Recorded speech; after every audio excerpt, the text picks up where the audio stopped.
தமிழ் சினிமாவில் 1000 கோடி நட்டம். படம் பார்க்குறது டிக்கெட் விலையை விட பேரண்ட்ஸ் வந்து குழந்தைகளோட தேட்டருக்கு போகிறதுக்கு பயப்படுறாங்க. இப்போ உள்ளே போயிட்டா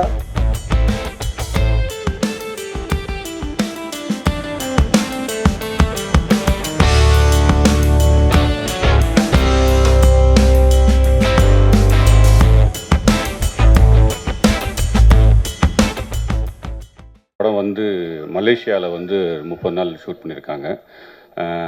ரொம்ப ஸ்க்ரீன் ப்ளே வைஸ் வந்து பார்த்திங்கன்னா அவங்க மேடம் வந்து ரொம்ப கடுமையான விஷயங்கள்லாம் எழுதியிருக்காங்க. இது வந்து family mellow drama love story. Sensor வந்து யூ சர்டிஃபிகேட் ஆகிருக்கு. ஸோ இது வந்து ஒரு பெஸ்ட் அட்டம்ப்டாக நாங்கள் ட்ரை பண்ணியிருக்கோம். நீங்கள் ப்ரெஸ் அண்ட் மீடியா பீப்புள் பார்த்துட்டு இது வந்து ஒரு நல்ல ஒரு ஃபீட்பேக் தந்தால் எங்களுக்கு அடுத்த ஒரு ப்ராஜெக்ட் பிளான் பண்ணி போயிட்டுருக்கு. ஸோ அதுக்கு பெரிய சப்போர்ட்டாக இருக்கும். ஒரு சின்ன டீம் ரொம்ப கடுமையாக உழைச்சிருக்கோம். ஸோ அதோட உழைப்பு வந்து ஸ்க்ரீனில் நீங்கள் பார்த்துருப்பீங்க, அது தெரிஞ்சிருக்கும். படத்தை பார்த்துட்டு உங்களுடைய கருத்துக்களை கொடுக்குமாறு நான் தாழ்மையாக கேட்டுக்கிறேன். எல்லோருக்கும் நன்றி, வணக்கம். நான் ஒரு சின்ன தயாரிப்பாளர். ரொம்ப கஷ்டப்பட்டு வாகைன்ற படத்தை எடுத்திருக்கோம். என்னுடைய சின்ன வேண்டுகோள் என்னென்னாக்கா, இந்த சின்ன தயாரிப்பாளர் சங்கம் வந்து சின்ன சின்ன ப்ரொடியூஸ் பண்ணுறவங்களுக்கு படம் விற்பனைக்கு தேவையான உக்திகளை தகுந்த நேரத்தில் ஹெல்ப் பண்ணி அவங்கள மேல் கொண்டு வரணும். அப்போ தான் அவங்க வந்து மேலும் சில ப்ரொடக்ஷன் பண்ணணும்னு நினைக்கிறாங்க. அதுக்கு வந்து அவங்க ஹெல்ப் பண்ணணும். சேட்டலைட்ஸ், ஓடிடி, இந்த மாதிரி புது இயக்குநர்களை நம்பி தான் படம் எடுக்கிறோம் நம்ம. ஆனால் புது இயக்குநர்கள் வந்து கடைசி வரைக்கும் இருந்து அந்த ரிலீஸ் பண்ணுற வரைக்கும் சிலர் இருக்க மாட்டேன்றாங்க, சிலர் கடுமையாக உழைச்சி ஹெல்ப் பண்ணுறாங்க. அந்த மாதிரி இருக்கக்கூடாது. மேலும் புதிய இயக்குநர்கள் வந்து இது வந்து மனசில் வச்சுட்டு எங்களை போல் சின்ன சின்ன ப்ரொடியூசருக்கு தகுந்த நேரத்தில் உதவி பண்ணணும். நன்றி, வணக்கம். கண்டிப்பாக ட்ரெய்லர் பார்த்தோம். ட்ரெய்லர் நல்லா இருந்துச்சு. அது நம்ம சாங்ஸ் எல்லாம் பார்த்தோம், அது ரொம்ப நல்லா இருந்துச்சு. கண்டிப்பாக ஹரி உத்ராக்கு இந்த படம் வந்து கண்டிப்பாக லாபகரமாக வெற்றிகரமாக அமைய வாழ்த்துக்கள். ஆக்சுவலாக நான் கந்தக்கோட்டை ஈகோ 2 படம் பண்ணிவிட்டு அதுக்கப்புறம் ஓன் ப்ரொடக்ஷன் ஸ்டார்ட் பண்ணேன். வந்து ஸ்டார்ட் பண்ணி அதில் ஃபஸ்ட்டு படம் ஃபோர்ஸ்னு ஒரு படம் பண்ணோம். அதுக்கப்புறம் இப்போ ரிங்னு ஒரு படம் பண்ணியிருக்கேன். 2 படம் பண்ணியிருக்கேன். கண்டிப்பாக சின்ன படங்கள் வந்து சின்ன படங்களோ மீடியம் பட்ஜெட் படங்களோ இன்றைக்கி இருக்கிற நிலமையில் பிஸ்னஸ் பண்ணுறது எடுக்கிறது சில பிஸ்னஸ் பண்ணுறது ரொம்ப டஃப்பான விஷயம் தான். கண்டிப்பாக எல்லாருக்கும் தெரியும். இருந்தாலும் நான் கொஞ்சம் குவாலிட்டியாக பண்ணிகிட்ருக்கனால கண்டிப்பாக நான் அடுத்த படங்கள் பிஸ்னஸ் பண்ணிகிட்ருக்கேன். நல்லபடியாக போயிட்டுருக்கு. அதனால் கண்டிப்பாக இங்கே நல்ல குவாலிட்டியான படங்களும் ஒரு ஆர்டிஸ்ட் காம்பினேஷன் இருந்தால் கண்டிப்பாக பிஸ்னஸ் பண்ணுற வழிகள் நிறையா இருக்குது. அதுக்கு நிறைய பேர் சப்போர்ட்டும் பண்ணுறாங்க. அதனால் கண்டிப்பாக அந்த மாதிரி இந்த படமும் நல்ல வெற்றி படமாக ஹரி உத்ராக்கு அமையட்டும். ரொம்ப தேங்க்ஸ். கதிரை வந்து எனக்கு ஒரு 2 இயர்ஸாக தெரியும். அப்போது அவர் சொல்லும்போது நான் இந்த மாதிரி ஒரு படம் ஒன்று பண்ணலான் இருக்கேன் அப்படின்னு சொல்லியிருந்தார். பட் ஆனால் அதுக்கப்புறம் அவர்கிட்ட வந்து எந்த விஷயமும் நான் எதிர்பார்க்கவே இல்லை. அதுக்கப்புறம் எனக்கு அவர் ரீசெண்டாக கால் பண்ணும்போது சொன்னது, சார் படம் முடிஞ்சிருச்சு, ரிலீஸ் பண்ணுறதுக்கு ரெடி ஆகிட்டோம் அப்படின்னு மட்டும்தான் சொல்லியிருந்தார். ஸோ அந்த ஒரு விஷயமே எனக்கு வந்து அவர்கிட்ட பிடிச்சது என்னென்னா, ஃபஸ்ட்டு வந்து என்கிட்ட கதை சொல்லும்போதும் சரி, இந்த விஷயத்தை இப்படி பண்ணலாம் அப்படின்ற ஒரு ஐடியா சொல்லும்போதும் நான் அவர்கிட்ட நிறைய விஷயங்கள் சொன்னேன். எப்படி பண்ணுவீங்க, ஏன்னா நாங்கள் இங்கே இருக்கும்போதே சில விஷயங்கள் நிறைய கஷ்டப்படுறோம், நிறைய விஷயங்கள் பண்ணி அதை கொண்டு வந்து ரிலீஸ் ஸ்டேஜ் கொண்டு வரது ரொம்ப கஷ்டமாக இருக்குது அப்படின்ற மாதிரி சொல்லியிருந்தோம். பட் அவர் என்ன சொன்னார்னா, இல்லை சார் எனக்கு நம்பிக்கை இருக்க, கண்டிப்பாக நான் பண்ணிவிடுவேன் அப்படின்ற ஒரு விஷயம் சொல்லியிருந்தார். அண்ட் அவர் சொன்னதை இன்றைக்கி வந்து பார்க்கும்போது நல்லாவே தெரியுது அவர் எதை சொல்லியிருந்தாரோ அதை கொண்டு வந்திருக்காரு அப்படின்ட்டு. ஸோ வெல்டன் கதிர். ஸோ இந்த படம் வெற்றி பெற என்னோடய வாழ்த்துக்கள். தேங்க்யூ. ரொம்ப இமோஷ்னலான ஒரு மூமெண்ட் ஆக்சுவலி. ஏன்னா எங்கள் மாதிரி ஃபாரின் ஃபிலிம் மேக்கர்ஸ்க்கு இங்கே தமிழ்நாட்டில் வந்து படம் ரிலீஸ் பண்ணுறது அது மிகப்பெரிய கனவு, மிகப்பெரிய ஒரு லட்சியம். அது இன்றைக்கி நினைவாகுதுன்னா அதுக்கு முக்கிய காரணம் mister Hari Uthra sir and ஓஸ்டோ Bala sir. Thank you for welcoming us in to Indian cinema. நீங்கள் எல்லாமே கண்டிப்பாக இது சாத்தியம் இல்லை. And thank you to Kanneera team. நாங்கள் பாதி பேர் தான் வந்திருக்கோம், மீதி பேர் ஸ்டில் இன் மலேசியா, வர முடியல. வந்தவங்களுக்கும் வராதவங்களுக்கும் என்னுடைய வாழ்த்துக்கள் அண்ட் நன்றிகள். And thank you to the director and co producer Kathiravan எனக்கு இந்த வாய்ப்பு கொடுத்ததுக்கு. அண்ட் நான் எழுதின கதையை நம்பி அது ஒரு அழகான படமாக்கி இப்போது தமிழ்நாடு வரைக்கும் கொண்டு வந்து சேர்த்துருக்காங்க. அது ரொம்ப பெரிய விஷயம். கங்க்ராச்சுலேஷன்ஸ். அண்ட் இன்னொரு முக்கியமான ஒரு ஆளுக்கு நான் நன்றி சொல்லணும். அது என்னோடய பொண்ணு ஆதிரா. ஏன்னா நாங்கள் கல்யாணம் பண்ணி ஒரு ஃபியூ இயர்ஸ்க்கு கழித்து தான் அவள் பிறந்தா. ஸோ மீன்வால் மைண்டை டைவெர்ட் பண்ணலான்னு சொல்லி தான் கதை எழுத ஆரம்பித்தேன். This is my first script கண்ணீரா.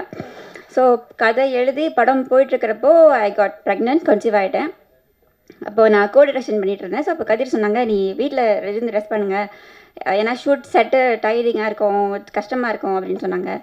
அப்போ நான் சொன்னேன், நீங்கள் தனியாலாம் போய் ஷூட் பண்ணுறது கஷ்டம் இல்லை அப்படின்னா, நான் இப்போ 2 பேராக இருக்கேன். ஸோ எனக்கு ஆக்சுவலி எக்ஸ்ட்ராவாக ஒரு எனர்ஜி இருக்குது, எக்ஸ்ட்ராவாக ஒரு சக்தி இருக்குது. So how can I be weaker than any time before அப்படின்னு சொல்லிட்டு then we somehow continued the shoot. So I would like to thank my daughter for being the strength and giving me the endurance to complete the shoot. And அவங்க இன்னைக்கு வரல, மலேசியாவில் இருக்காங்க. So I would like to dedicate this very special moment to her. And இந்த படம் வெற்றி அடையணும் அப்படின்னு நான் கடவுளை வேண்டிக்கிறேன். And thank you universe for making this happen. Thank you very much.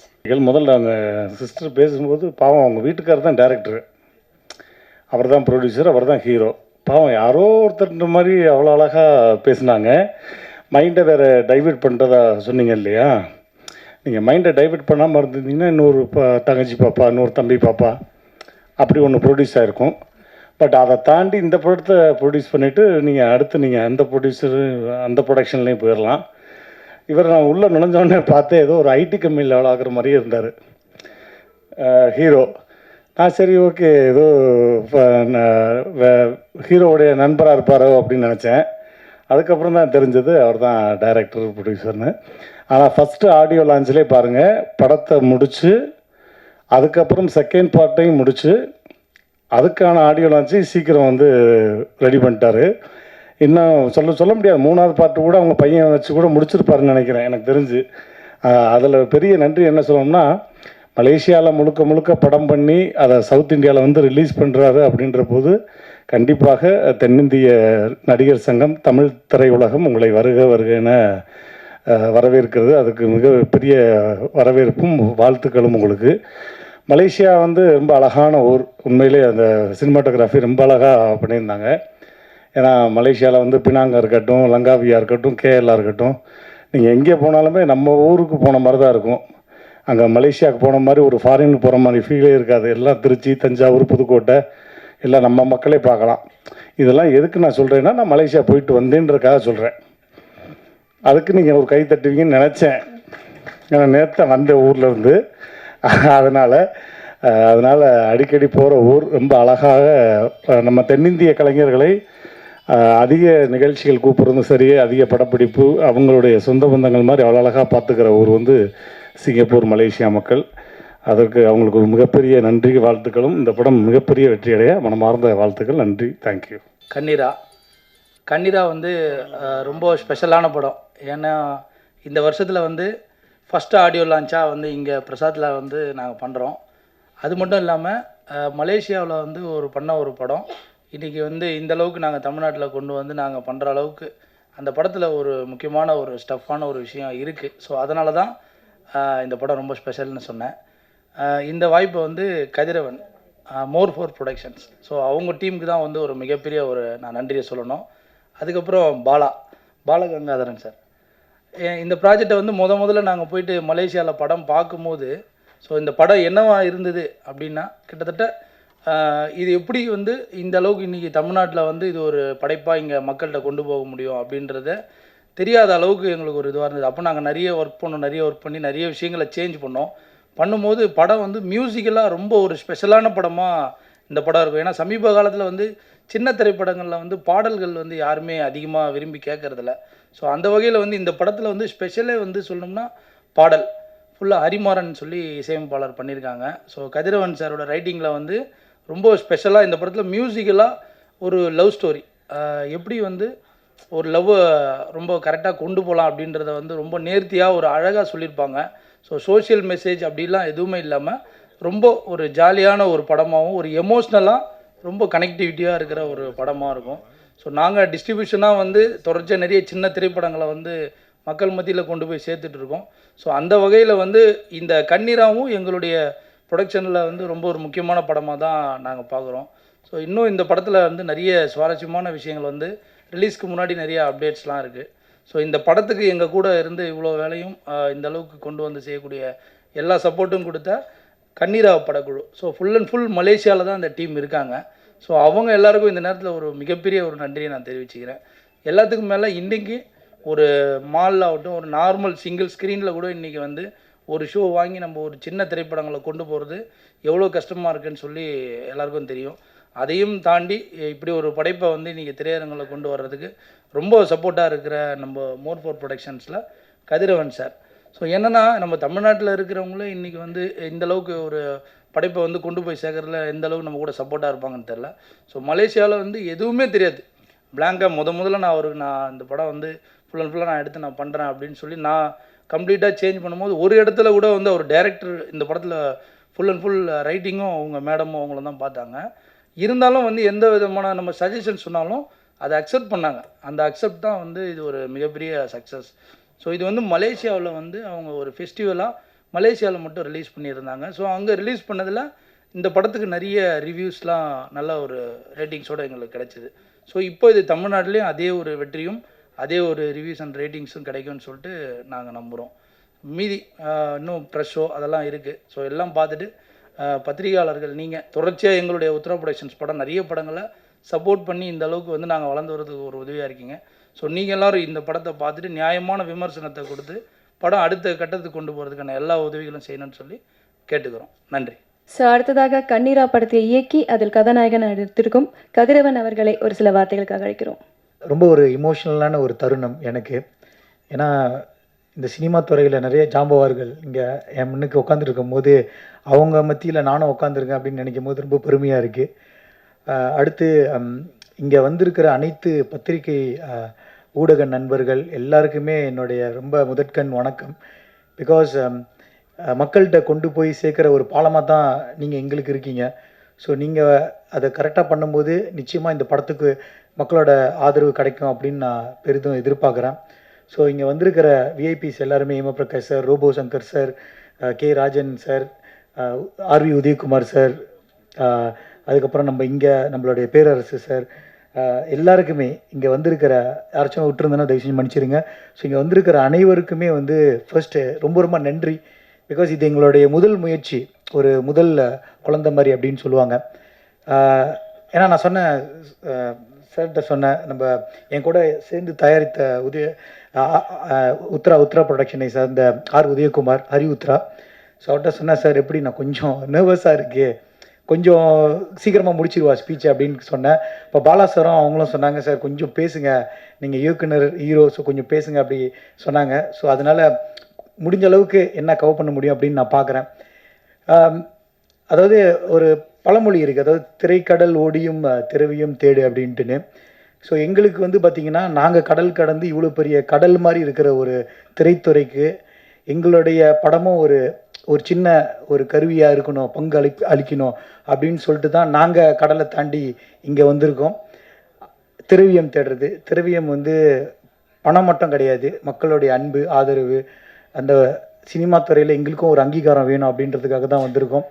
So இந்த படம் வந்து எனக்கு ரொம்ப இமோஷ்னலான ஒரு படம் அப்படின்னு சொன்னால், இந்த ப்ரொடக்ஷனை நான் தான் முதல் ஸ்டார்ட் பண்ணேன்.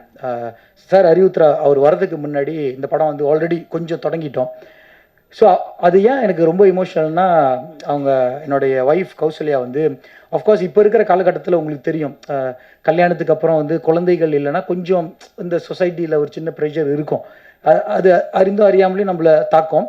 ஸோ அப்போ ஒரு சின்ன கேப் விழுவும் போது அப்போ நான் சொன்னேன், லைக் நம்மளுக்கு கொஞ்சம் ஒரு சின்ன ஒரு டைவர்ட் பண்ணுறதுக்கு அவங்க வந்து என்கிட்ட சொன்னாங்க, நம்ம ஏன் நான் ஒரு கதை எழுதுகிறேன், ஒரு படம் பண்ணலாமே அப்படின்னு சொன்னாங்க. இப்போ நான் சொன்னேன், சரி இதிலேருந்து வெளியாகிறதுக்கு உனக்கு ஒரு தேவைப்பட்டுச்சுன்னா நீ செய்யுமா, பிரச்சனை இல்லை, நீ கதை எழுதி நம்ம பார்ப்போம் அப்படி படமாக கன்வெர்ட் பண்ணுறதுக்கு அப்படின்னு சொல்லி ஒரு 2 மாதத்துலேயே அவங்க ப்ரிப்பேர் பண்ணி கொண்டு வந்துட்டாங்க ஸ்கிரிப்டை. கேட்கும்போது ரொம்ப ரொம்ப பிடிச்சிருந்துச்சி, எனக்கு ரொம்ப ரிலேட்டபிளான ஒரு கதையாக இருந்துச்சு.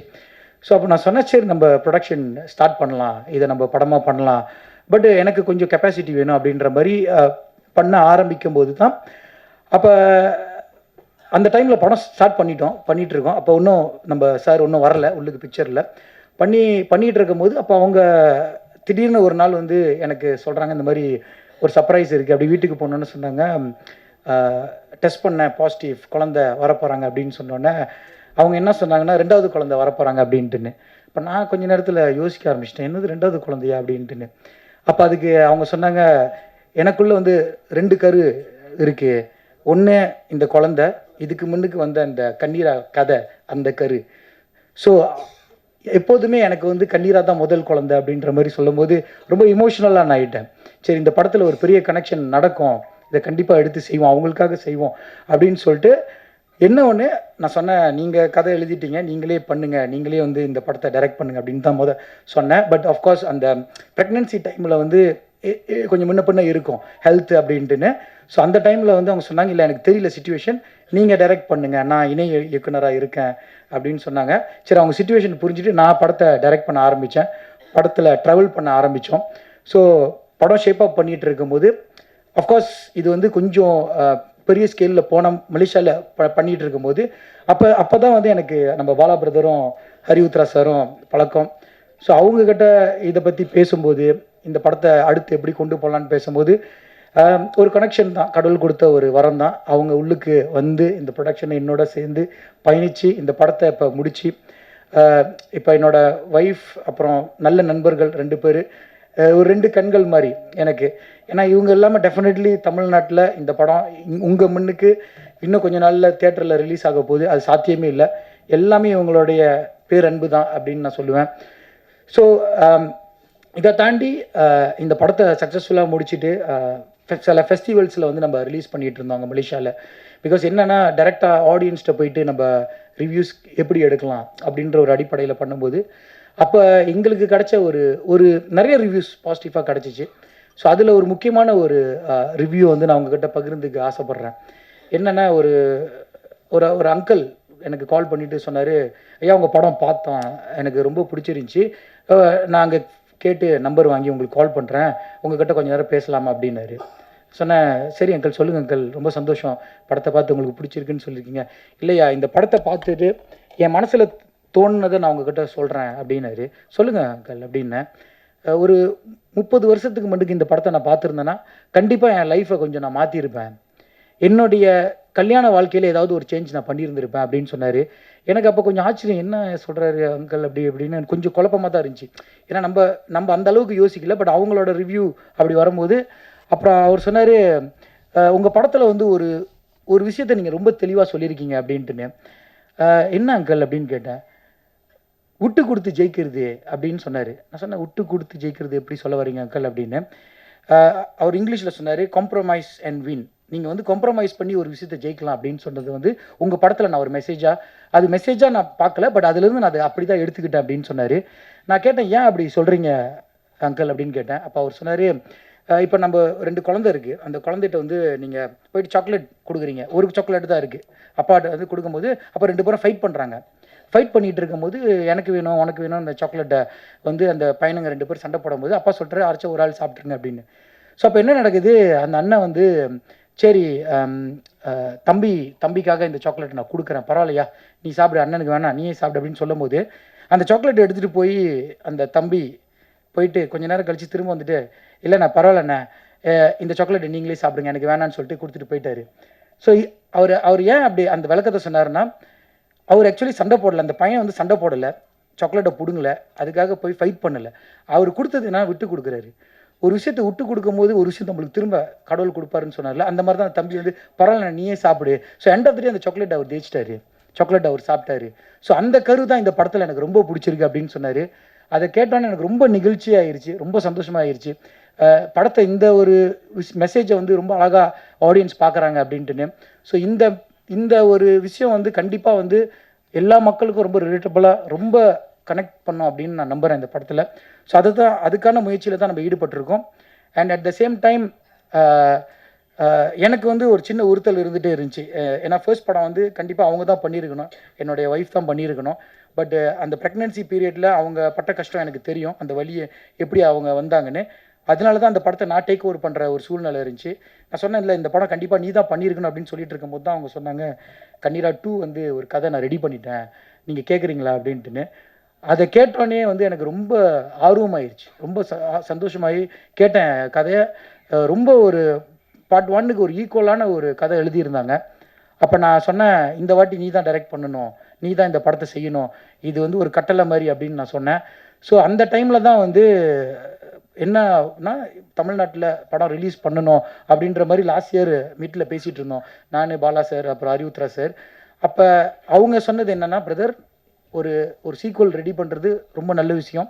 ஏன்னா ஒரு படம் ஒரு பார்ட் 1 வரும்போது பார்ட் 2 உடைய அந்த ஒரு கனெக்ஷன் ஏற்படும் போது அந்த ரீச் வந்து மக்கள்கிட்ட இன்னும் அதிகமாக போய் சேர்றதுக்கான வாய்ப்புகள் இருக்குது. ஸோ நீங்கள் தைரியமாக பண்ணுங்க அப்படின்னு சொல்லும்போது, இல்லை சார் நான் ஒரே டைமில் இந்த 2 இது எப்படி பண்ணுறது அப்படின்னு சொல்லும்போது, எனக்கு பின்னாடி தட்டி கொடுத்து போய் பண்ணுங்க, இந்த படத்தை முடிங்க, தமிழ்நாடை பற்றி நீங்கள் கவலையப்படாதீங்க, நாங்கள் இருக்கோம், நாங்கள் தோள் கொடுப்பான் தோழன் அப்படின்னு சொல்லுவாங்கள்ல, அந்த மாதிரி அவங்க 2 பேரும் நின்று இந்த ஈவெண்ட் இவ்வளோ சிறப்பாக செஞ்சுருக்காங்க.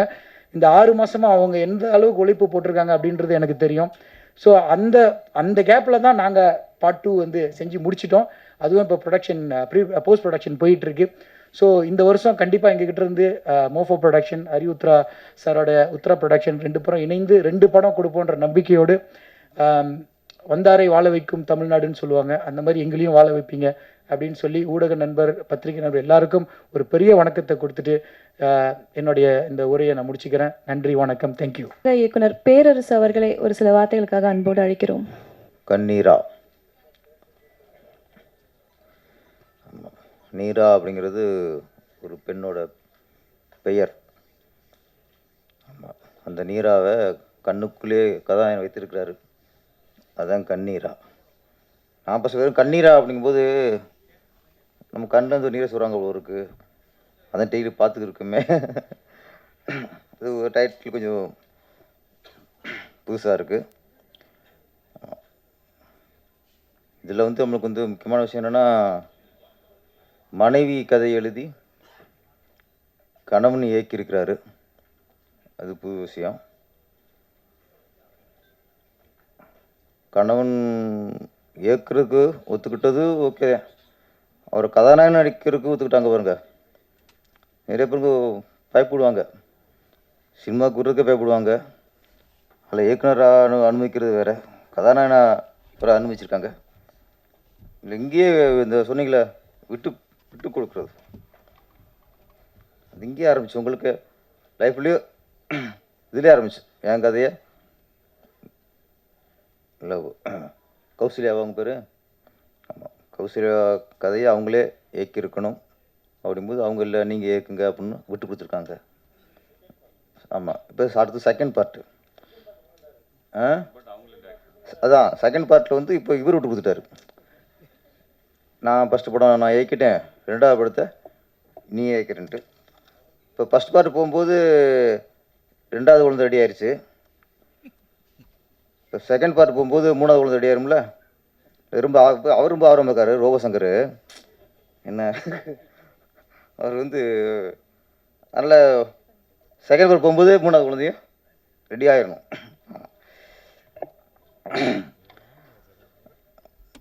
கண்ணீரா காதல் கதை.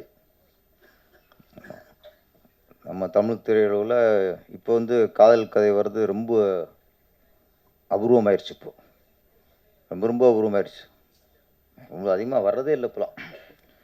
ஆமாம், ஒரு 20 வருஷத்துக்கு முன்னாடி 25 வருஷத்துக்கு முன்னாடிலாம் ஒரு 10 படம் ரிலீஸ் ஆச்சுன்னா அதில் வந்து 6 படம் காதல் கதையாக தான் இருக்கும். 4ல் 1 குடும்ப கதையாக இருக்கும், ஒன்று த்ரில்லராக இருக்கும், 2 அடி கமர்ஷியல் அப்படி இருக்கும். இப்போ 10 படம் ரிலீஸ் ஆச்சுன்னா 10 படமே அடி வெட்டு குத்து, கஞ்சா கடத்தல், கத்தி குத்து, ரேப்பு, இப்படி பல ஐட்டமாக போயிட்டுருக்கு. காதல் கதையே அபூர்வமாக போச்சு. அந்த நேரத்தில் ஒரு காதல் கதை ஒரு படம் வருங்கும்போது அதுவே மனசுக்கு இப்போ சந்தோஷமாக இருக்குது. நிறைய ஹீரோக்கள் வந்து தொடர்ந்து காதல் கடை பண்ணி தான் பெரிய ஹீரோ ஆகியிருக்காங்க. இப்போ விஜய் சார்லாம் பார்த்தா ஃபஸ்ட்டு மேக்ஸிமம் 25-30 படம்லாம் காதல் படம் தான். அதுக்கப்புறம் கமர்ஷியல் ஹீரோவாகி அப்புறம் இளைய தளபதி இங்கே தலைவர் ஆகிட்டார். அது மாதிரி அஜித் சாரும் அப்படி தான். பிகினிங் அவரும் 20-25 படம் லவ் ஸ்டோரி தான். அதுக்கப்புறம் இப்போ வீரம், விசுவாசம், விடாமுயற்சின்ட்டு வேறு ரேஞ்சில் போயிட்டுருக்காரு. ஆனால் எம்ஜிஆருக்கும் சிவாஜிக்கும் எம்ஜிஆர் சாருக்குலாம் எவர்கிரீன் படமாக அன்பேவா முழுக்க லவ் ஸ்டோரி. அது மாதிரி நடிகத்திலும் சிவாஜி கணேசனுக்கு எவர்கிரீன் படம்னா வசந்த மாளிகை, அது லவ் ஸ்டோரி தான். லவ் ஸ்டோரிலாம் பார்க்கும்போது அதில் ஒரு ஈர்ப்பு இருக்கும், மனசுக்கு சந்தோஷமாக இருக்கும். நம்மளால் முடியலைங்கும் போது ஒரு ஹீரோ ஒரு பொண்ணை கட் பண்ணி லவ் பண்ணுறான் ட்வீட் போகிறாங்க போது நமக்கு சந்தோஷமாக இருக்கும். சரி ஓகே நம்ம நினைக்கிறோம் முடியல, ஒருத்தன் நினச்சிட்டு ட்வீட் போடுறான். ஆமாம், இப்போ அதுக்கும் இல்லை. இப்போ நம்ம கச்சக்காரத்தை நினைக்கிறோம், கொலை பண்ண நினைக்கிறோமா? ஆனால் இதைத்தான் பண்ணிக்கிட்டு இருக்கானுங்க இப்போ. அதில் இந்த நேரத்தில் லவ் ஸ்டோரி, கண்ணீரா லவ் ஸ்டோரிங்கிறது ரொம்ப ஆரோக்கியமான விஷயம். அது முழுக்க முழுக்க மலேசியாவிலேயே படப்பிடிப்பை நடத்தி, நல்ல வேலை ஆடு ரிசர்வ் இங்கே வச்சிங்களே, நீங்கள் அங்கேயே வச்சு அங்கேயே ரிலீஸ் பண்ணிக்கிறாமே. ஒரு தமிழ் படம் மலேசியாவில் படமாக்கப்பட்டாலும் நம்ம இந்தியாவில் தமிழ்நாட்டில் ரிலீஸ் பண்ணணும்னு நினச்சி அதுக்கு உத்ரா ப்ரொடக்ஷன்ஸ் அதை ரிலீஸ் பண்ணுறாங்க. ஆமாம், அவங்களுக்குடைய வாழ்த்துக்கள். இப்போ வாகை பிடிச்சதாக இருக்கட்டும், உத்ரா ப்ரொடக்ஷன் சார்பாக அவர் பேசும்போது இருக்கட்டும், ஏதாவது ஒரு ஆதங்கத்தை இங்கே வெளிப்படுத்தினாங்க. சிறிய படங்கள் தேட்டர் கிடைக்க மாட்டேங்குது, ஆள் வர மாட்டேங்கிறாங்க, படத்தை முடித்தாலும் ரிலீஸ் பண்ணுறதுக்கு ரொம்ப சிரமமாக இருக்குது. இது இவங்களுடைய ஆதங்கம் மட்டும் இல்லை, இன்றைக்கி சிறு படங்கள் பண்ணுற எல்லா பிடிச்சிருக்கும் இந்த ஆதங்கள் தான். இதுக்கு எங்கே விட, எங்கே தவறு, இதுக்கு என்ன ஒரு முடிவு, ஏகப்பட்ட கேள்வி. நம்ம யாரும் இங்கே குறை சொல்ல முடியல. ஏன்னா இப்போ தேட்டரு தர மாட்டேங்கிறாங்கன்னு தேட்டருக்கார குறை சொல்கிறோம். அவங்க என்ன சொல்கிறாங்க, சின்ன படத்தை போட்டால் தேட்டருக்கு ஆள் வர மாட்டேங்கிறாங்க, 10 பேர் 5 பேர் இருக்காங்க அப்படின்னு அவங்க குறை சொல்கிறாங்க. இது எந்த பக்கம் நியாயம்னு யோசிக்கணும். அது ரெண்டுமே உண்மை தான். சின்ன படங்களுக்கு தேட்டர் கிடைக்கலைங்கிறது உண்மை தான். சிறிய படங்களுக்கு மக்கள் ஆதரவு தர மாட்டேங்கிறாங்க, அவங்க தேட்டருக்குள்ளே வர மாட்டேங்கிறாங்க அப்படிங்கிறதும் உண்மை தான். ஆனால் ரெண்டுமே குறை தான். திரையுலகுக்கு ரெண்டுமே மிகப்பெரிய ஒரு குறை. அப்போ இதை எப்படி நிவர்த்தி பண்ணணும், அங்கே தான் யோசிக்கணும். நம்ம மாறி மாறி குறை சொல்லிட்டே இருந்தோம் வச்சுங்களேன், அது ஒரு வேலைக்கு ஆகாது. மக்களை தியேட்டருக்குள்ளே கொண்டு வரணும், அதுதான் இன்னைக்கு வேண்டிய விஷயம். அதுக்கு என்ன பண்ணணும், தயாரிப்பாளர்கள் என்ன பண்ணணும், இயக்குநர்கள் நடிகர்கள்லாம். இப்போ இயக்குனரெலாம் ஒரு டெக்னீஷியன் தான், படத்தை முடிச்சு கொடுத்துருவாங்க, அவ்வளோதான். அதுக்கப்புறம் ப்ரொடியூசருக்கு தான் சவாலாக இருக்குது.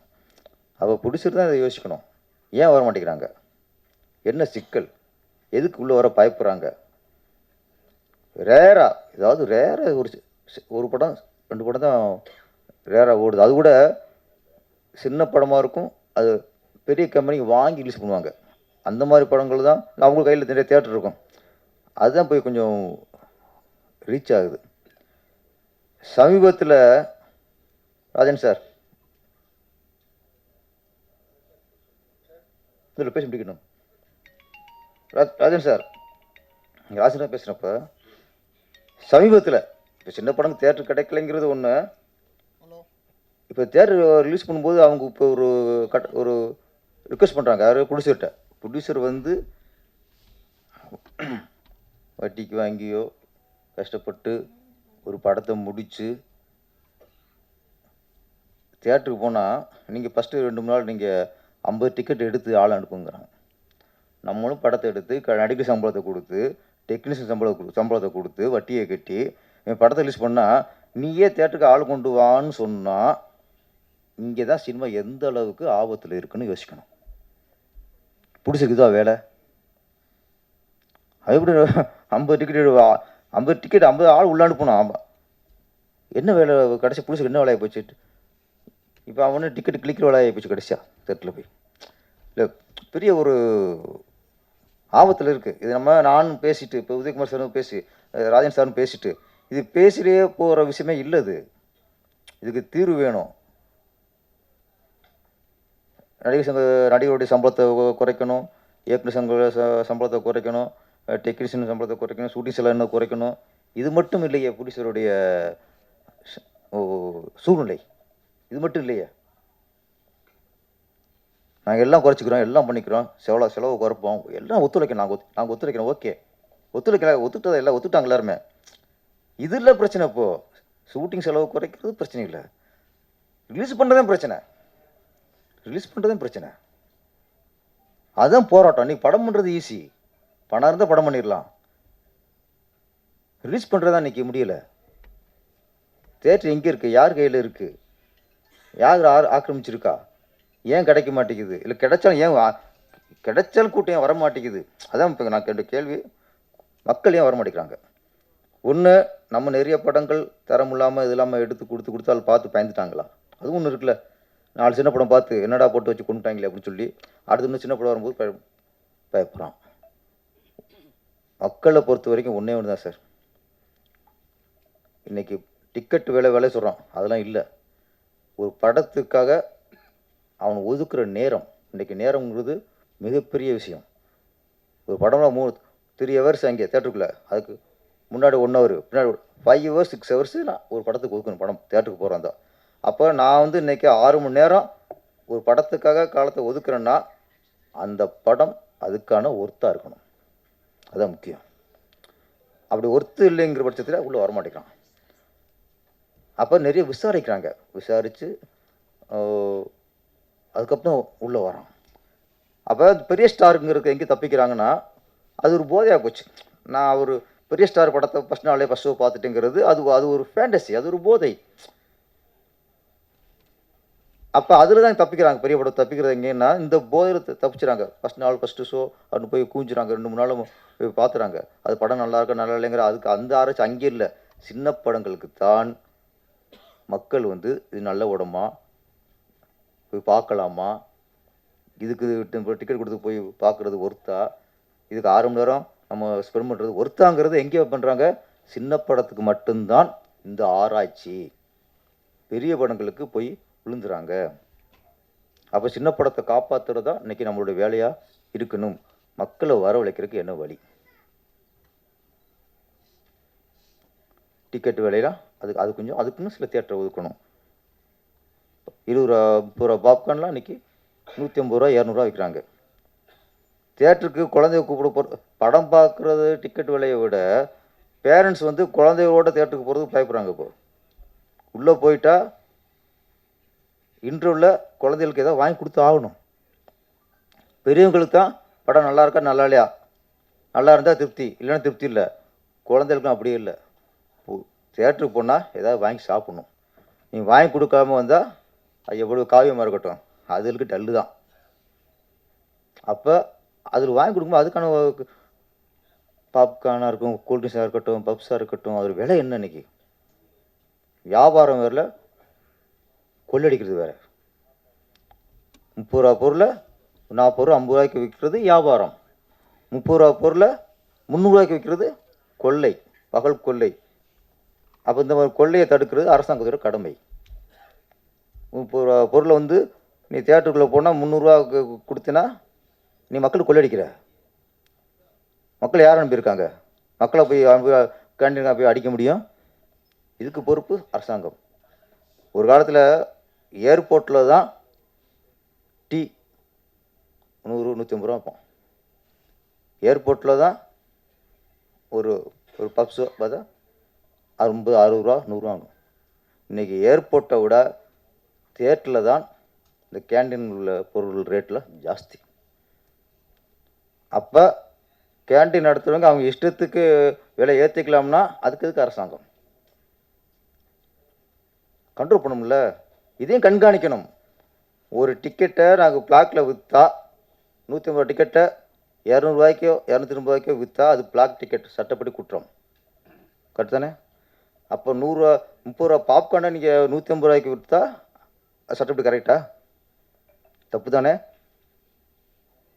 அப்போ ஒரு பொருளுக்கு என்ன நிர்ணயம்? அதுக்கு நீ வெளியில் ரோட்டுகளில் போட்டால் ஒரு 10 ரூபா லாபம் வை, ஒரு கொஞ்சம் ஏசி ரூம் மாதிரி வச்சா 20 ரூபா லாபம் வை. தேட்டரா மாலா ஒரு 30% வை, 20% 30. அதான் 30ங்கிற 300 ரூபாய்க்கு எங்கே இருக்குது? இதனால பயம். ஃபஸ்ட்டு இதெல்லாம் ஆராயணும்.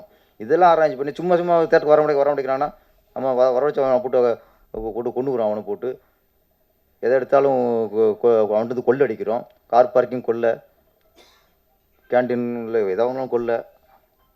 இன்றைக்கி இவங்களாம் பேசும்போது அப்போ வாகை பிடிச்சார், அவ்வளோ சந்தோஷமாக பேசிக்கிட்டோம்ல.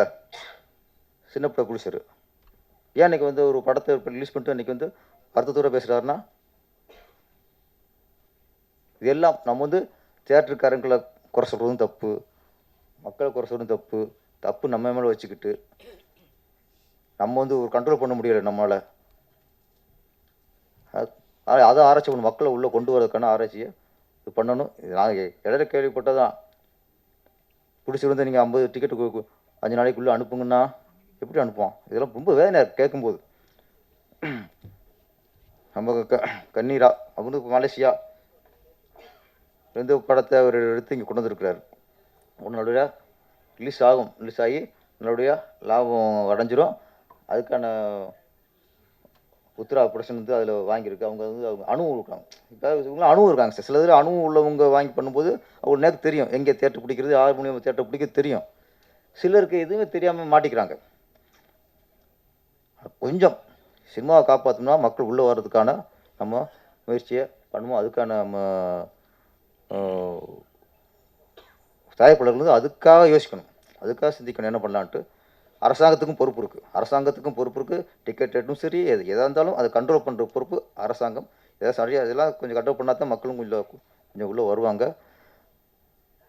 கண்ணீரா படம் இது வெற்றி அடைந்து கண்ணீரா 2வது பார்ட்டு அது சீக்கிரம் முடிச்சிருங்க. ஆமாம், நல்ல ஒரு அதை விட்டு கொடுக்குறது சொன்னீங்க, அதுதான் விட்டு கொடுத்தா தான் எல்லாமே. ஒரு மனைவிக்காக எதையும் விட்டு கொடுக்கலாம், நம்ம மனைவி விட்டு கொடுக்கக்கூடாதும்பாங்க. அது மாதிரி கணவனுக்காக எதையும் விட்டு கொடுக்கலாம், கணவனை விட்டு கொடுக்கக்கூடாது. ஆனால் அது மாதிரி இந்த உங்கள் லைஃப்பில் நம்ம நல்ல ஒரு மனைவி அமைஞ்சிருக்காங்க. கதையை கொடுத்துருக்காங்க. ஃபஸ்ட்டு எதை வேணால் கொடுக்கலாம், கதையை கொடுக்க மாட்டாங்க, கதையை கொடுக்க மாட்டாங்க, கதையே கொடுத்துருக்காங்க. ஆனால் உங்கள் சந்தோஷத்துக்கும் என்ன இது தொடர்ந்து கௌசல்யா மேடம் வந்து கண்ணீரா 1, கண்ணீரா 2, அதுக்கு ஒரு வேறு டைட்டில் 2 முடிச்சுங்க. 3லாம் இங்கே கொஞ்சம் தாங்க மாட்டேங்குது, இப்போ 2 தாங்க மாட்டேங்குது. இப்போ நிறைய தொடர்ந்து படம் பண்ணணும், தொடங்கி ரிலீஸ் பண்ணுங்கள். அந்த படம் மிகப்பெரிய வெற்றியடைய வாழ்த்துக்கள். நன்றி, வணக்கம். கே. ராஜன் அவர்கள் அன்போடு அழைக்கிறோம். கௌசல்யான்னு சொல்லும்போது கதை வசனம் மட்டும் எழுதியில்லை, கோ டைரக்டராக கூட ஒர்க் பண்ணியிருக்காங்க. அண்டு கவிதை பாடல்கள் எழுதியிருக்காங்க. ஆக இவர் டைரக்டர், ஹீரோ, ப்ரொடியூசர், இது இருவரும் இறைவனால் தந்த குடும்பம் ஒரு பல்கலைக்கழகம் என்பதை போல இது ஒரு கலைக்கழகம், திரைக்கலைக்கழகம். கணவன் மனைவி ஒத்து இப்படி படம் பண்ணியிருப்பது உலக அதிசயம். முதல்ல டைரக்ட் பண்ணவே முன்னாலாம் அனுமதிக்க மாட்டாங்க, சினிமாவுக்கே ஒத்துக்க மாட்டாங்க. அந்த காலத்தில் பெண்கள் சினிமானா அவ்வளோ பயம், ஆண்கள் கெட்டுடுவாங்க, சினிமா கெட்டது, சினிமாவை யாரும் போகக்கூடாதுன்னு நம்ம பெரியவங்க தடுத்த காலம் ஒன்று. பிறகு நடிக்க அனுபவித்தார்கள், இயக்குவதற்கு அனுமதிப்பாங்க. ஏன்னா முதலாளிக்கு அடுத்த ஸ்தானம் இயக்கம், சிறப்பு வாய்ந்தது. பிறகு அதுக்கப்புறம் தான் நடிக்க அனுபவித்தார்கள். அதுவும் ஹீரோ நடிக்கணும்னா அடுத்த பெண்களோட தொட்டு தடவி பாடல், ஆடல், பாடல், காதல் என்பதெல்லாம் இருக்கிற எந்த மனைவியும் போலியாக செய்தால் கூட நடிப்புக்காக ஒத்துக்க மாட்டாங்க.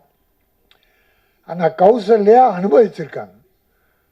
நீங்கள் ஃப்ரீ ஆக்ட் பண்ணுங்க, இதே 2 பார்ட் எடுத்திருக்காங்க.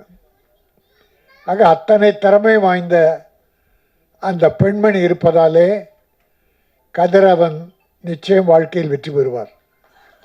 ஒரு ஆணுக்கு பின்னாலே, வெற்றிக்கு பின்னாலே பெண் இருக்கிறாள் என்று சொல்வதைப் போல இங்கே கதிரவனுக்கு பின்னால் அவர் மனைவி கௌசல்யா இருக்கிறார். உங்கள் குடும்பம் வாழ்க, உங்கள் கலைப்பயணம் வெல்க. அதுவும் தமிழ்நாட்டை நம்பி ஒரு தமிழ் படம் பண்ணியிருக்கீங்க இல்லையா? மலேசியாவிலிருந்து படம் பண்ணி தமிழ்நாட்டில் ஆடியோ ஃபங்க்ஷன், படம் ரிலீஸ். ஏற்கனவே மலேசியாவில் படம் நடித்து ரிலீஸ் பண்ணியிருக்கார்.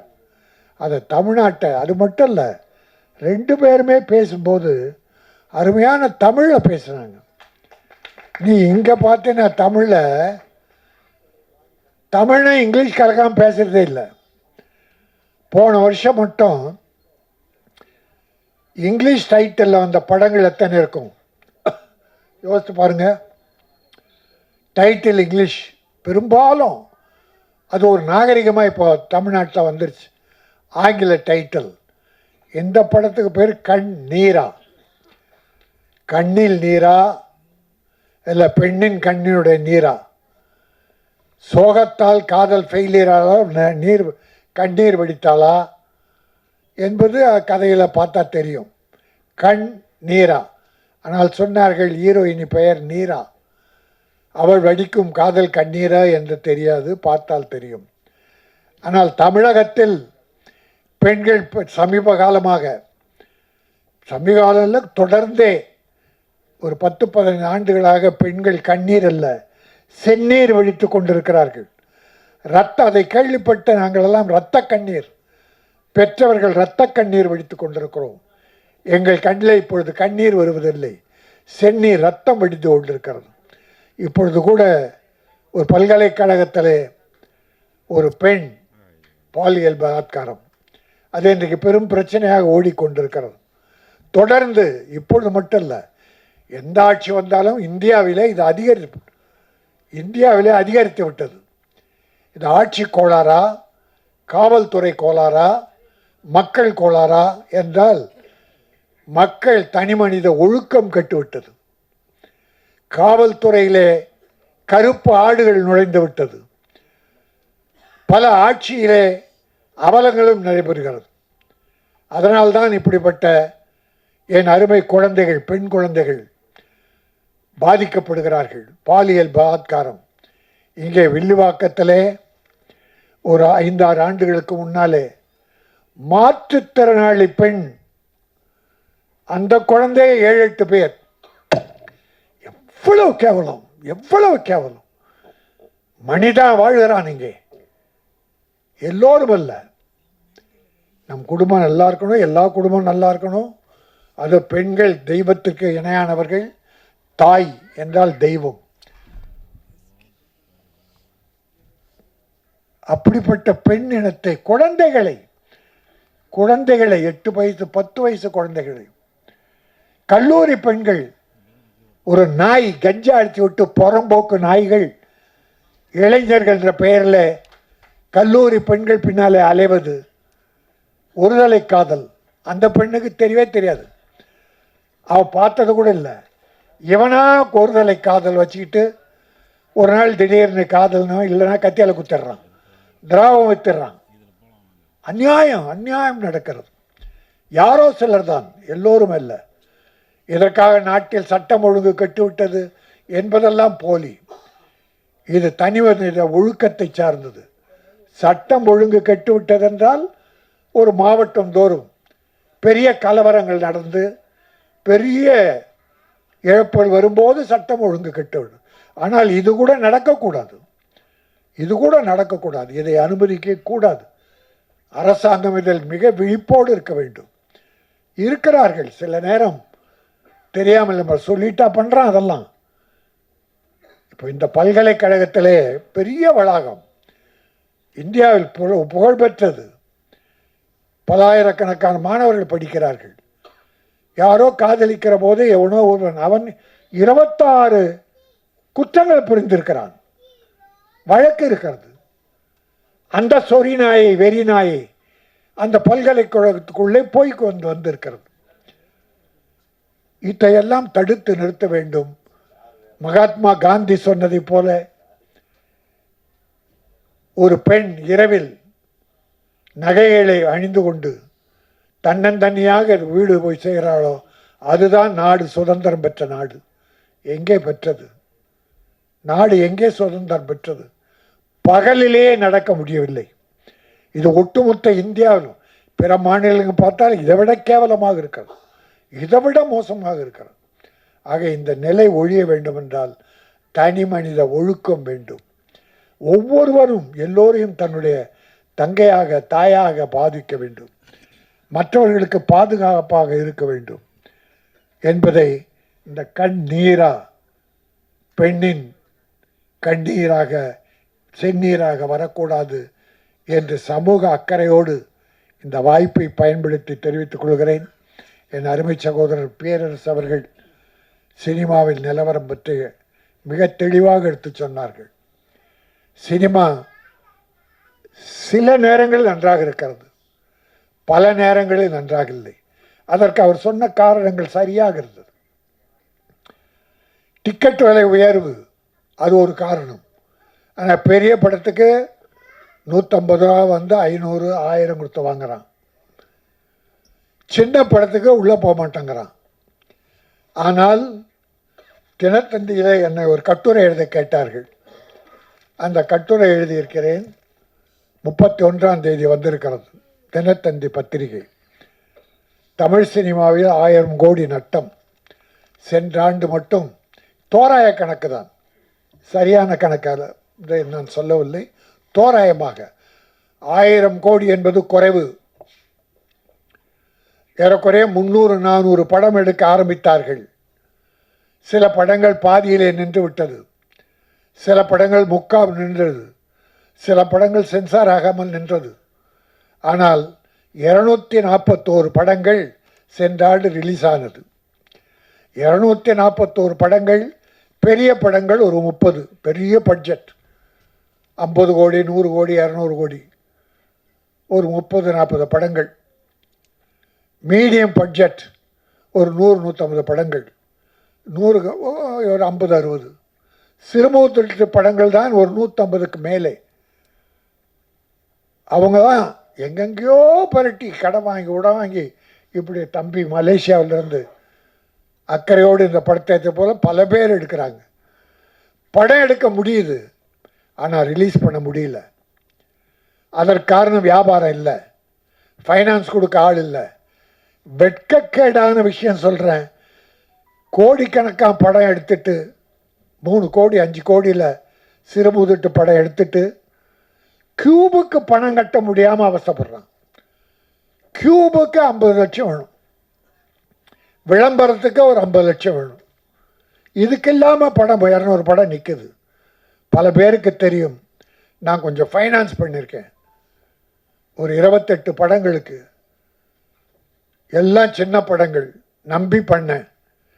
18 படம் ரெடியாகி சென்சார் ஆகி நிற்குது, ரிலீஸ் பண்ண முடியல, வாங்க ஆள் இல்லை, என் பணம் வரலை, நான் கஷ்டப்படுறேன். இது என்னை பொறுத்தவரை சின்ன உதாரணம். இப்படி பல வகையான விஷயங்கள். தியேட்டரில் போனால் டிக்கெட் விலை அதிகம். நான் ஒரு மனுவே முன்னாள் முதல்வரும் கொடுத்தேன், இந்நாள் முதல்வரும் கொடுத்தேன். சிறு முதலீட்டு படங்களிலும் ஒரு தனி ரேட்டு வைங்க, கொஞ்சம் குறைங்க. எல்லா பணக்காரர்களும் ஏழைகளும் இந்த சின்ன படத்துக்கு வரமாட்டாங்க. பெரிய படத்துக்கு போனோன்னா 100 ரூபா டிக்கெட்டு 150 ரூபா, 150 ரூபா டிக்கெட்டு 250 ரூபா, இல்லை 200 ரூபா. இது இல்லீகல், அதை அனுமதிக்கக்கூடாது. அப்போ சிறுமுதிட்டு படங்கள் என்பது 40 ரூபா டிக்கெட், 60 ரூபா டிக்கெட், ஒரு 75-80. அப்படின்னா இந்த ஏழை குடும்பங்கள் சின்ன படத்துக்கும் போக தயாராக இருக்காங்க. இந்த பட கட்டண உயர்வு தான் ஏழைகளை, நடுத்தர மக்களை தியேட்டர் பக்கம் போக விடலை. பெரிய படத்துக்கு ஏதோ போயிடுறாங்க, 1-2 படத்துக்கு. ஆனால் சின்ன படங்கள் அதற்காக வெற்றி பெறாமல் இருக்குன்னா வெற்றி பெறுது. இப்போது நான் 18 படம் சொன்னேன், அதில் பெரிய முதலீட்டு படங்கள் 3-4 தான் சக்ஸஸ், லாபம். உள்ள கணக்கு பார்த்தா தெரியும் பல பேருக்கு, டிஸ்ட்ரிபியூட்டர் ப்ரொடியூசருக்கு. நட்டங்கள் ஏராளம், கோடிக்கணக்கில். ஆனால் சின்ன படங்கள் வாழை, ஸ்டார், லப்பர் பந்து, அந்த இனம், இதில் பேரெல்லாம் எழுதியிருக்கேன், இந்த பேரெல்லாம் எழுதியிருக்கேன். ஒரு 7-8 படங்கள் சின்ன படங்கள் பெரிய வெற்றி. பெரிய முதலீட்டு படங்கள் செய்யாத ஒரு சாதனையை சிறு முதலீட்டு படங்கள் வெற்றி பெற்றிருக்கிறது. மக்கள் பார்த்தார்கள். அது எப்படி வர்றாங்க? ஒரு முதல் ஷோவுக்கு ஒரு 50 பேர் போகிறாங்கன்னு வச்சுங்க.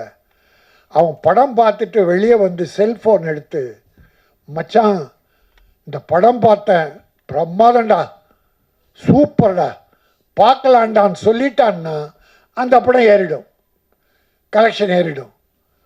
படம் பார்த்துட்டு பெரிய பட்ஜெட் படமாக இருந்தாலும் படம் பார்க்கும்போதே மச்சான் டப்பா உள்ள வந்துட போகிற அப்படின்னு சொன்னால் போச்சு, அது எந்த படமாக இருந்தாலும்.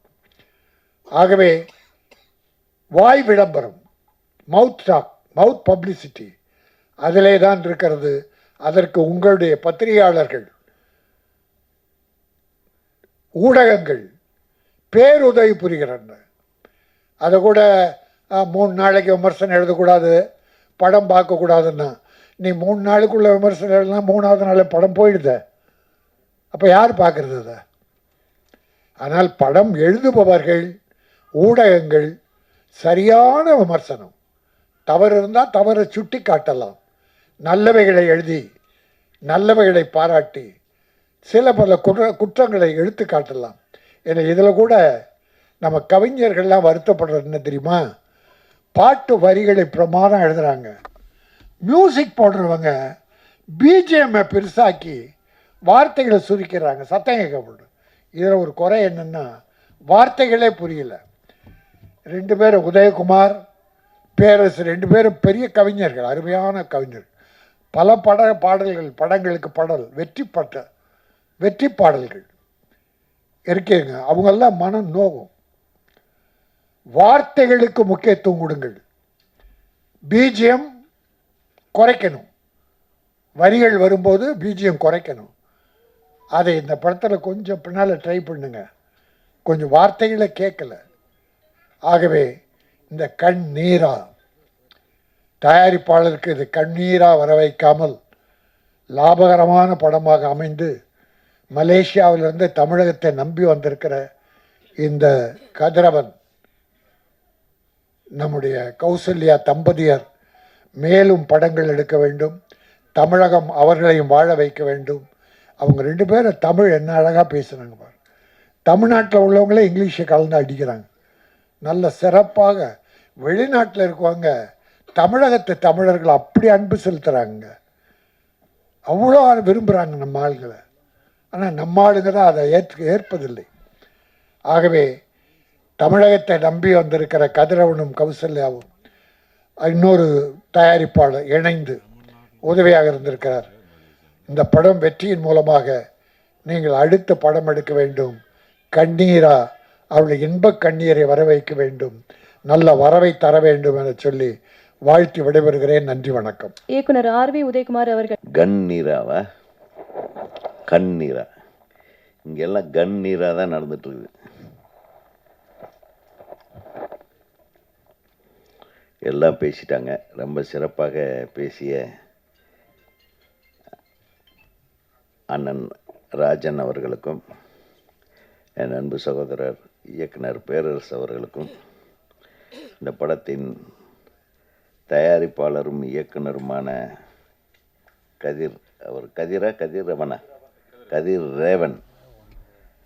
கதிரவன் இல்லை கதிர்ரேவன்,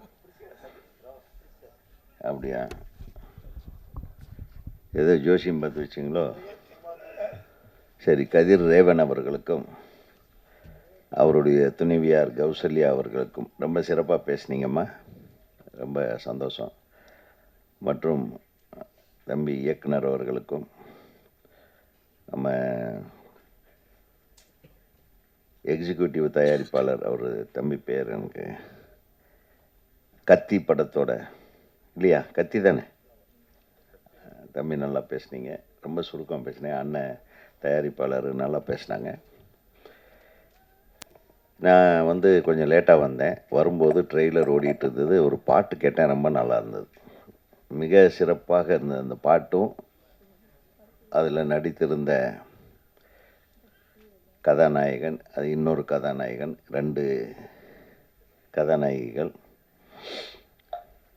அதில் எந்த கதாநாயகன் விட்டு கொடுத்தா, எந்த கதாநாயகன் விட்டு கொடுத்தும் கெட்டு போகலை, எந்த கதாநாயகன் விட்டு கொடுக்காம இருந்தான் அப்படின்றது இந்த கதையில் பார்த்தா தான் தெரியும், முழு படம் பார்த்தா தான் தெரியும். சிறப்பாக இருந்தது, மேக்கிங் ஸ்டைல் நல்லா இருந்தது. First of all I congratulate you. எதுக்குன்னா, எனக்கு யாருன்னே தெரியாது. இவர் ஏதோ நம்ம தமிழ்நாட்டுக்காரர் தான் படம் எடுத்திருக்கிறாருன்னு தான் நினச்சேன். நான் மலேசியாவில் இந்த அளவுக்கு ஒரு திறமையான ஒரு இயக்கத்தை நான் முதலாக பார்க்கிறேன். மலேசியா திரைப்படம் இது கை தட்டலாம். எல்லாம் தூங்கி வழியாதீங்க. என்னப்பா ப்ரெஸ் தூங்குறார் பாரு, எந்திரி கண்மணி, நீ தான் கொஞ்சம் நேராக உட்கார, நான் பேசுகிறேன்ல. அப்புறம் என்னுடைய அருமை தம்பி முன்னாள் ரோபோ சங்கர் இந்நாள் பீப்பாய் சங்கராக மாறிவிட்ட என் அன்பு தம்பி அவர்கள். என்ன தம்பி, திருப்பியும் ரோபோ சங்கராக மாற வாழ்த்துகள். அவரும் சிறப்பாக அழகாக சிறுசாக பேசினாலும் அதில் ஒரு பெருசாக ஒரு விஷயத்தை வச்சு பேசினார். ரொம்ப நல்லா இருந்தது. படத்தில் 2 ஹீரோயின். அந்த காதல் பிரிவாற்றாமை பாட்டு ரொம்ப நல்லா எழுதியிருந்தாங்க சகோதரி. அந்த என்ன முதல் வரி நினைவோவா கனவே அது ரொம்ப நல்லா இருந்தது. இந்த டியூனும் இஸ் பியூட்டிஃபுல்.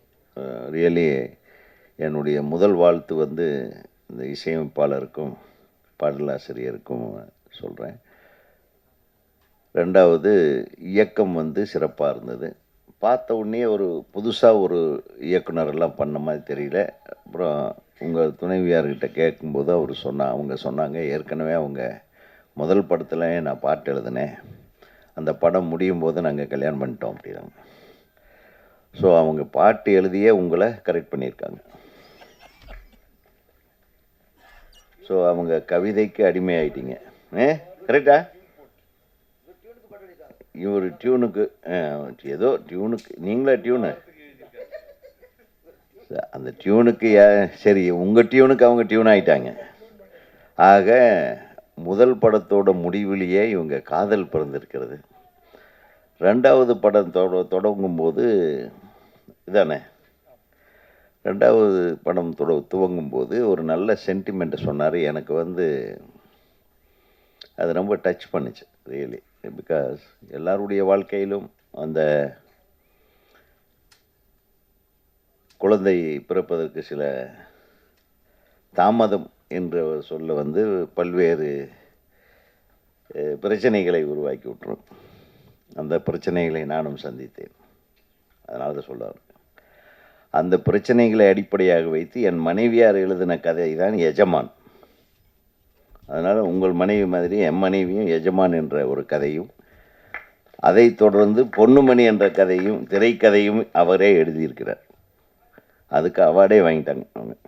நமக்கு எதுவும் அவார்டு கிடைக்கல. அதனால் நிச்சயமாக இந்த படத்தின் மூலம் உங்கள் மனைவியாருக்கு துணைவியாருக்கு ஒரு அவார்டு நிச்சயம் உண்டு என்பதை நான் இங்கே தெரிவித்துக் கொள்கிறேன். ஆமாம், இது என்னென்னா உங்களுடைய ஒருவரை ஒருவர் புரிந்து கொண்ட அந்த அன்பு இருக்குது பாருங்கள், அதுக்கு நிச்சயமாக இந்த படம் வெற்றிய ஒரு சான்றாக இருக்கும். ஏன்னா அதுதான் சான்றாக இருக்கணும்ன்றது என்னுடைய கணிப்பு. ஏன்னா இந்த படம் பார்க்கும்போது ஒரு புது இயக்குனர் எடுத்த மாதிரி இல்லை, ஒரு நிறைவான மேக்கிங் ஸ்டைல் இருந்தது. அதுக்காக தான் நான் சொல்கிறேன். முழு படமும் பார்க்காம என்னால் எந்த கருத்தையும் சொல்ல முடியாது. இருந்தாலும் வந்து இந்த கண்ணெல்லாம் நீராவையே சுமந்து கொண்டிருக்கிறது, அதுதான் உங்கள் கதை. அந்த நீரா உங்களை சுமந்தாலா என்றது எனக்கு தெரியாது. அந்த நீராவை எதற்காக விட்டு கொடுத்தீர்கள் என்றும் தெரியாது.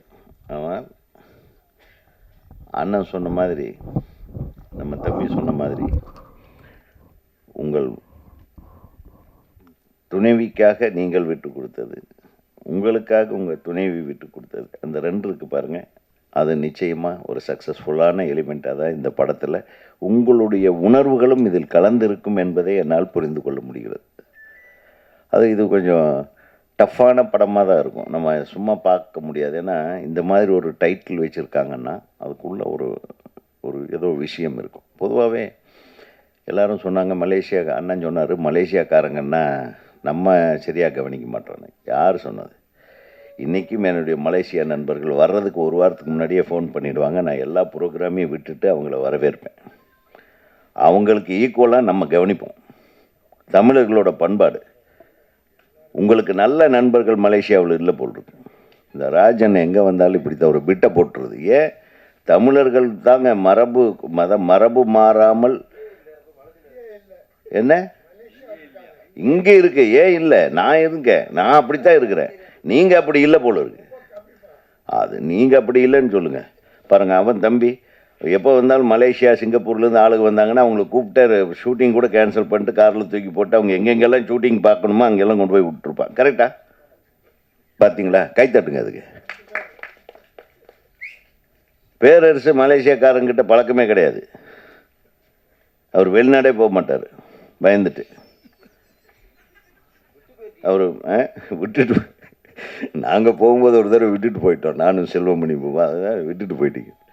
ஆக மலேசிய தமிழர்களுக்கு இணையாக இந்த தமிழர்களும் மலேசிய தமிழர்கள் பால் அன்பும் ஆதரவும் பாசமும் காட்டுபவர்கள் தான் என்பதை நான் இங்கே பதிவு செய்ய விரும்புகிறேன். ஏன்னா அப்படி தான் என்னுடைய நண்பர்கள். அதான் எந்த இடத்துல நீங்கள் இருக்கீங்கன்னு. ஸோ மலேசியாவுடைய இப்போ ப்ரெசன்ட் எம்பி ஒருத்தர் எனக்கு தெரியும், ஒரு சின்ன தம்பி. அவர் பேர் என்ன? அவர் மந்திரி ஆகிருக்க வேண்டியது. அவர் எனக்கு தெரியும். அப்போது மந்திரியாக இருக்காங்களே ஒரு லேடி, நம்ம தமிழச்சி, பினாங்கிலிருந்து வந்து ஒரு அமைச்சராக இருக்கிறாங்க இப்போது. அவங்கள இந்த மாதிரி எல்லாமே எனக்கு நண்பர்கள் இருக்காங்க. அவங்க எப்போ வந்தாலும் அண்ணே நான் வரேன்னே, நீங்கள் இருக்கீங்களாம்பாங்க, வாங்கம்மா அப்படின்னு அவங்களுக்கு ரூம் போடுறதுலேருந்து கார் அரேஞ்ச் பண்ணுறதுல எல்லாமே நம்ம பண்ணிகிட்ருக்கோம். அதே மாதிரி இந்த திரைப்படத்தை தமிழர்கள் நிச்சயமாக வரவேற்பாங்க. அது எல்லா அளவும் சந்தேகப்பட வேண்டாம். நிச்சயமாக தமிழர்கள் இதை மிகப்பெரிய அளவுக்கு வரவேற்பார்கள். உங்கள் மலேசியாவில் நடந்த ஒரு சின்ன விஷயத்தை சொன்னீங்க. இந்த படத்தை போட்டு காட்டும்போது எப்படி அவங்க உங்களை நேசித்து அந்த உள்ளுணர்வை உருவாக்கக்கூடிய ஒரு கண்டென்ட் உங்கள் படத்தில் இருந்ததுன்னா அது அங்கே சக்ஸஸ் ஆன மாதிரி இங்கேயும் சக்ஸஸ் ஆகும். அது டெஃபினட்டாக. ஏன்னா கண்டென்ட்டு தான் இன்றைக்கி முக்கியம் ஒரு படத்துக்கு. ஆகவே நீங்கள் எதை பற்றியும் கவலைப்பட வேண்டாம். ஒரு மிகச்சிறந்த கதையைத்தான் நீங்கள் ஏன்னா சொந்த காசு போட்டு படம் பண்ணுறதுக்கு 2 இளைய தம்பதிகள் முடிவெடுத்துருக்கிறீங்கன்னா அந்த முடிவுக்கு ஃபஸ்ட்டு ரிசல்ட்டே உங்களுக்கு பிறக்க போகிற குழந்தை இல்லையா? அது ஒரு பிறந்துச்சு. அதான் அதுக்கப்புறம் இது அடுத்தது 3வது வேறு, அதுக்கப்புறம் 1, அதுக்கப்புறம் 1, அதுக்கு முன்னாடி 1 தெரியாது. எனிவே அதே மாதிரி இந்த திரைப்படத்தின் ரிசல்ட் உங்களை மிக மிக மகிழ்விக்கும் ஒரு ரிசல்ட்டாக இருக்கும். ஏன்னா இங்கே எல்லாம் சினிமா தியேட்டர் கிடைக்காது. அதுக்கு தான் என் தம்பி உண்மையை சொல்லி உடச்சி விட்டா. நீங்கள் டென்ஷன் ஆக வேணாம். இப்போவும் சொல்கிறேன், நல்ல கண்டென்ட் உள்ள படங்களுக்கு தியேட்டருக்கு ஆள் வர்றாங்க. லப்பர் பந்துக்கு வரலையா? லப்பர் பந்துக்கு வந்தாங்க. எத்தனை சின்ன படங்கள் கேள்விப்பட்டு அப்புறம் கூட்டமாக வர ஆரம்பிச்சிட்டாங்க. அதனால் அது 2 விஷயம் இருக்குது. அரசாங்கத்துக்கு கோரிக்கை வைப்பது பல வருஷமாக வச்சுக்கிட்டே தான் இருக்கிறோம். தியேட்டருக்காரங்க வச்சு செஞ்சுக்கிட்டே தான் இருக்காங்க. இதை மாற்றுறதுக்கு யார் பண்ணணும்? நீங்கள் தம்பி சொன்ன மாதிரி தயாரிப்பாளர்கள் ஒரு முனைப்பாக ஒற்றுமையாக இருக்கணும். முதல்ல ஒற்றுமை இல்லைன்னா இந்த சினிமாவில் நம்ம எதுவுமே சாதிக்க முடியாது. இதே புரட்சி தலைவர் காலத்தில் சினிமாவுக்கு ஒரு பிரச்சனை வந்ததே இல்லை. எவனாச்சும் பிரச்சனை பண்ணான்னா சின்னவர்கிட்ட நியூஸ் போயிடும் அப்படின்னு உடனே எல்லாமே அடங்கிடுவாங்க. எந்த ஒரு தேட்டர்லையாவது பிரச்சனை வந்திருக்கு? எந்த ஒரு படமாவது ரிலீஸ் ஆகாமல் இருந்திருக்கா? சொல்லுங்கள் பார்க்கலாம். குப்பை படம் கூட ரிலீஸ் ஆகும். புரட்சி தலைவர் காலத்தில் நான் சொல்கிறேன். அதுக்கப்புறம் இந்த அரசியலும் சினிமாவும் 2 கலந்ததுனால வந்த பிரச்சனை தான். அரசியல்வாதிகளுக்கு சினிமாவுக்கும் சம்பந்தமே இருக்கக்கூடாது. சினிமாவை ஒரு சுதந்திரமான காற்றாக சுவாசிக்க விட்டு வேண்டும். அதை தான் சொல்லுவாருன்னு எதிர்பார்த்தேன். ராஜன்னா இப்போ அதெல்லாம் கொஞ்சம் அடக்கி வாசிக்கிறார். என்ன